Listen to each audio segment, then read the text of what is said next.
Hello everyone. आज का हमारा टॉपिक है शब्द। आज हम शब्द के बारे में पढ़ेंगे। तो सबसे पहले मैं आपको यहाँ ये बताना चाहूँगी कि शब्द क्या होते हैं। ठीक है, शब्द होते हैं दो या दो से अधिक जो वर्ण होते हैं, जब आपस में मिल जाते हैं तो मिलकर के वो शब्द का निर्माण करते हैं। कहने का भाव ये है, कहने का मतलब ये है कि एक वर्ण या अनेक वर्णों से युक्त जो सार्थक ध्वनि होती है उन्हीं के समूह को शब्द कहते हैं। जब एक वर्ण या एक से अधिक वर्ण जो हैं आपस में मिल जाते हैं, जो सार्थक होते हैं, उनसे क्या होता है, जो सार्थक ध्वनि समूह होता है उसी को हम शब्द कहते हैं।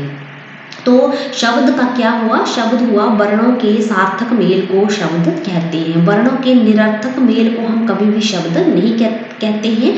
सार्थक और निरर्थक, सार्थक होता है जिसका कोई अर्थ होता है और निरर्थक वो शब्द होता है जिसका कोई भी अर्थ नहीं होता है।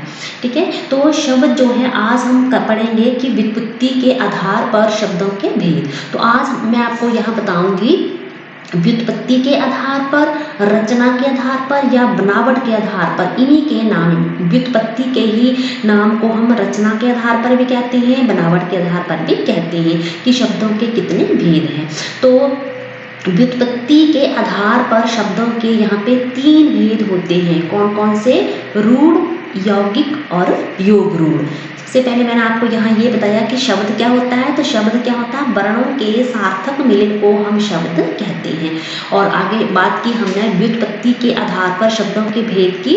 तो व्युत्पत्ति के आधार पर शब्दों के तीन भेद होते हैं, रूढ़, यौगिक और योग रूढ़। सबसे पहले बात करते हैं यहाँ पे हम रूढ़ की। रूढ़ जैसे नाम से ही प्रतीत हो रहा है, रूढ़, रूढ़ मीन्स प्राचीन, प्राचीन मीन पुराना, पुराना मीन जो परंपरा से चला आ रहा है।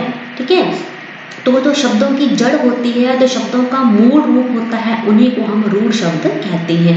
ये रूढ़ शब्द ऐसे शब्द होते हैं जिनके खंड करने पर कोई भी अर्थ निकलता है और साथ में जो शब्द परंपरा से विशेष अर्थ को दर्शाते हैं वही हमारे रूढ़ शब्द कहलाते हैं।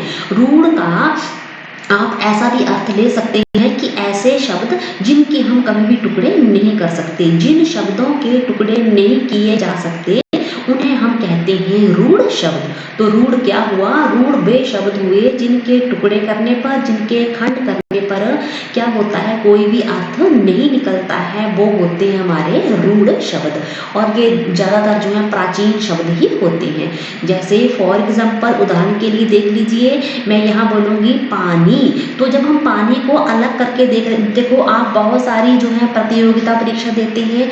जब आप प्रतियोगिता परीक्षा दे रहे हो और वहाँ पे आपको लिखा गया हो कि रूढ़ शब्द छांटिए, तो आपने रूढ़ शब्द छांटने का तरीका बस यही रखना है कि जो शब्द आपको दिया गया है आपने उस शब्द का संधि विच्छेद कर लेना है, उसको अलग अलग कर लेना है।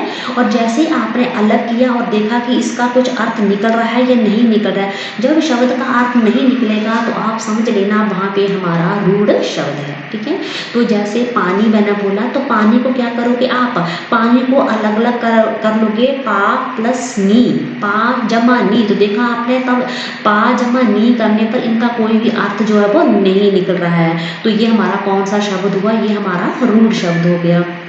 आगे मैं बोलूंगी पैर। तो पैर को अलग करके देखना है, पै जमा र। तो ना ही तो पै का अर्थ निकलता है ना ही र का अर्थ है, इसलिए ये हमारा कौन सा है, ये हमारा रूढ़ शब्द है। आगे हाथी, ठीक वैसे ही तो हा जमा थी, हा का कोई अर्थ नहीं है, थी का अर्थ नहीं है, मतलब हाथी का तो अपना कोई अर्थ है, लेकिन जब हाथी शब्द के हम टुकड़े कर देते हैं, उसको अलग अलग कर देंगे तो उसका कोई भी अर्थ नहीं निकलता है। और जिन शब्दों के अर्थ नहीं निकलते हैं वो कहलाते हैं हमारे रूढ़ शब्द। ठीक उसी प्रकार फल, तो फ जमा ल। ठीक उसी प्रकार घर, घ का अलग अलग हमने कर दिया, इसके टुकड़े कर दिए, तो टुकड़े करने पर ये बन गया हमारा घ जमा र। तो टुकड़े करने पर क्या हो रहा है, इनके कोई भी अर्थ नहीं निकल रहे हैं। तो सीधे साधारण शब्दों में आपने बस इतना जान लेना है कि ऐसे शब्द जिनके हम टुकड़े कर देते हैं या फिर जिनके हम खंड कर देते हैं तो उनका कोई भी जब अर्थ नहीं निकलता है तो उसको कहते हैं हम रूढ़ शब्द। अब नंबर 2 की बात करते हैं यौगिक शब्दों की। तो रूढ़ तो थे प्राचीन शब्द या रूढ़ ऐसे शब्द थे जिनके टुकड़े करने पर हमें उनका कोई भी अर्थ नहीं निकलता है। लेकिन यौगिक शब्द क्या होता है? यौगिक, यौगिक मीन्स मेल से, जो दो या दो से अधिक शब्दों के मेल से बने हुए हों उन्हें हम कहते हैं यौगिक शब्द। साथ में इनमें एक और बात ध्यान देने योग्य होती है यौगिक शब्दों में, इनमें क्या होता है, इनमें दो रूढ़ मतलब दो प्राचीन या फिर किसी रूढ़ शब्द में क्या करते हैं, उपसर्ग लगा देते हैं या फिर प्रत्यय यहाँ पे लगा होता है। मतलब कहने का ये है कि जो रूढ़ शब्द होता है उस रूढ़ शब्द के साथ आपको प्रत्यय या फिर उपसर्ग लगा हुआ दिखाई दे तो वो आपका होता है वहां पे यौगिक शब्द। तो यौगिक जैसे फॉर एग्जाम्पल ये, बस आपने इसमें इतना याद रखना है कि इसमें दो शब्द होते हैं, एक शब्द नहीं होता है जिनके दोनों के अलग अलग अर्थ निकलते हैं। जैसे मानो राजकुमार, तो राज प्लस कुमार, राज प्लस कुमार, देखो दो शब्द थे, दोनों को इकट्ठा मिलाया गया है और दोनों को मिला करके ये जो हमारा यौगिक बनाया गया है। रेलगाड़ी, रेल जो है हमारा रूढ़ शब्द है, रेल के साथ गाड़ी लगा दिया हुआ है, तो दो अलग अलग शब्दों को जब आपस में जोड़ देते हैं, जब आपस में मिला देते हैं, उनका योग कर देते हैं तो बन जाता है हमारा यौगिक। पुस्तकालय, पुस्तक प्लस आलय, पुस्तक मीन्स किताब, आलय मीन्स घर, तो किताबों का घर जिसको हम लाइब्रेरी भी बोलते हैं, तो पुस्तकालय बन गया। तो पुस्तकालय जो है दो शब्दों के योग से बना हुआ है। मतलब आपने इसमें ये बात याद रखनी है, जहाँ पे शब्द जो है योग से बने हुए हों, जोड़ से बने हुए हों, उन्हें हम कहते हैं यौगिक। जैसे राष्ट्रपति, राष्ट्र प्लस पति, हिमालय, हिम, हिम अलग शब्द है हमारे पास और आलय, आले हमारे पास अलग शब्द है। जब इन दोनों को इकट्ठा कर देंगे तो बन जाता है हमारा हिमालय। तो हिमालय मीन्स बर्फ का घर, हिम मीन्स बर्फ, आले मीन्स घर। तो दो शब्दों को मिला करके हम जो अगला शब्द बनता है, इकट्ठा जो शब्द बना देते हैं उन्हें हम कहते हैं यौगिक। ठीक है। अब नंबर थर्ड पे, नंबर 3 पे आती है बात योग रूढ़ की। तो योग रूढ़ कौन से शब्द होते हैं? ये ऐसे शब्द होते हैं जो अपना जिनका अर्थ निकलता है, जो अपने सामान्य अर्थ को छोड़ करके किसी और विशेष अर्थ को दर्शाते हैं। जैसे मानो फॉर एग्जाम्पल पंकज, तो पंकज का अर्थ होता है पंक प्लस ज, पंक मीन्स कीचड़, ज मीन्स उत्पन्न होना। तो इसका अगर साधारण सा अर्थ ले तो इसका साधारण सा अर्थ निकलता है कीचड़ में उत्पन्न होने वाला। लेकिन इसमें जो उसका सामान्य अर्थ निकलता है उस अर्थ को ना लेकर के पंकज का अर्थ जो है हमेशा ही कमल लिया जाता है। तो योग रूढ़ शब्द क्या होते हैं? ये जो है अपने जिनका सामान्य अर्थ निकलता है उस अर्थ को छोड़ करके किसी विशेष अर्थ की ओर संकेत करते हैं। यौगिक शब्द जो है क्या होते हैं, लेकिन रूढ़ जैसा इनका अर्थ निकलता है। अब निशाचर को ले लीजिए, निशा प्लस रात को घूमने वाले, तो रात को घूमने वाला इसका अर्थ ना लेकर के हम यहाँ इसका अर्थ लेते हैं राक्षस।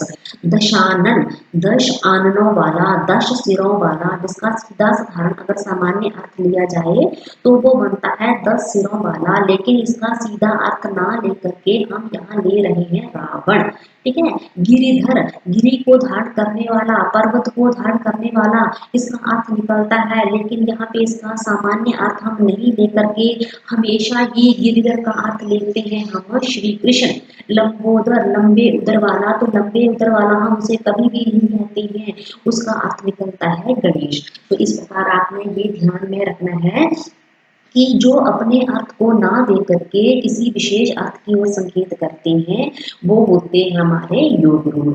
तो व्युत्पत्ति के आधार पर हमारे शब्द जो थे वो 3 प्रकार के थे। नंबर 1 पे आता है हमारा रूढ़, नंबर 2 पे यौगिक, नंबर 3 पे योग रूढ़।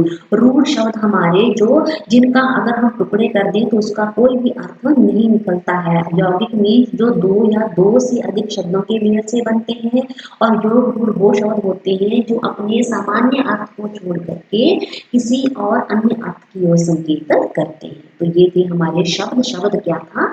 शब्द हमारा वो है जो वर्णों के सार्थक मेल से बनता है। ओके।